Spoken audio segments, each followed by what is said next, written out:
Bonjour, nous vous proposons de découvrir un atelier de la Fête de la Science 2020-2021 qui s'intitule Quand le climat se réchauffe, les éléphants s'échauffent. Alors non, ici nous ne parlerons pas d'échauffement sportif, mais plutôt d'agitation. Avez-vous entendu parler des changements climatiques, des dérèglements, des bouleversements globaux? Eh bien tout ça va avoir des conséquences souvent néfastes sur les animaux sauvages. Mais n'en disons pas plus et laissons place aux images. Voici une vue depuis l'espace du continent africain.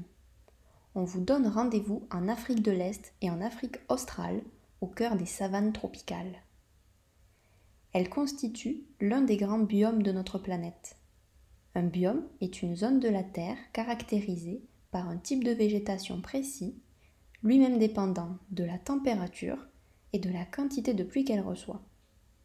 On trouve des savanes entre les tropiques. La savane est caractérisée par un climat chaud et assez humide pour permettre le développement d'une prairie d'herbes hautes et de quelques arbres et arbustes isolés. Le Serengeti est un exemple de savane situé en Tanzanie, un pays de l'Afrique de l'Est. Mais d'abord, qui vit dans la savane?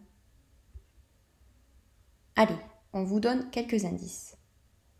Vous aurez peut-être reconnu ici la girafe, le zèbre ou encore l'éléphant.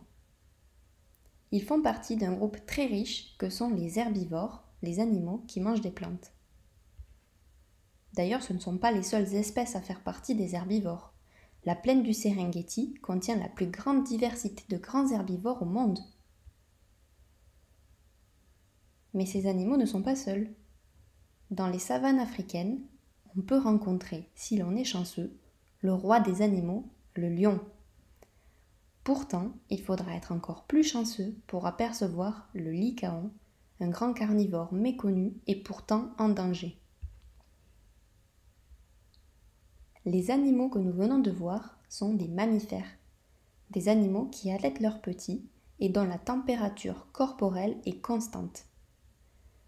Dans les savanes, on rencontre aussi une grande diversité d'êtres vivants autres que des mammifères, comme les plantes, les insectes, les oiseaux, les reptiles ou encore les petits organismes du sol. Tous ces êtres vivants sont reliés les uns aux autres à travers les réseaux alimentaires. Un réseau alimentaire, c'est simplement la description de qui mange qui. Par exemple, le buisson est mangé par l'impala, qui est lui-même mangé par le léopard. Mais ces réseaux sont souvent très complexes. Ils sont en général composés des producteurs, les organismes capables d'utiliser les éléments minéraux pour fabriquer de la matière vivante comme les plantes, des consommateurs, les organismes qui mangent d'autres organismes végétaux comme la girafe ou animaux comme le lion, et enfin des décomposeurs, les organismes qui consomment des organismes morts et les convertissent à nouveau en éléments minéraux.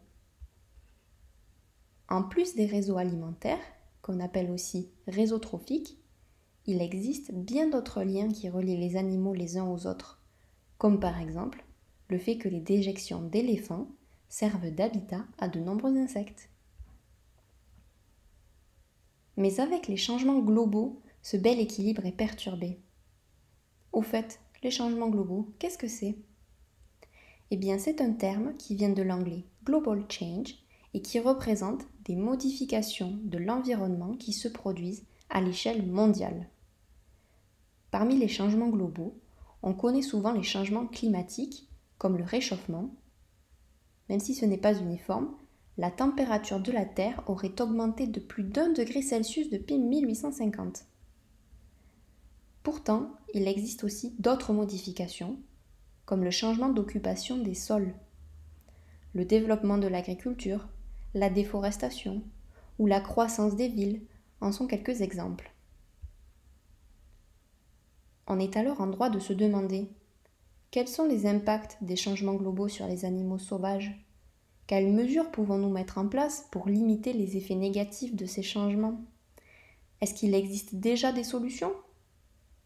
Mais Attendez, c'est à vous de prendre le relais maintenant que vous en savez davantage. Venez donc découvrir l'atelier pour nous aider à répondre à toutes ces questions. Alors à très vite!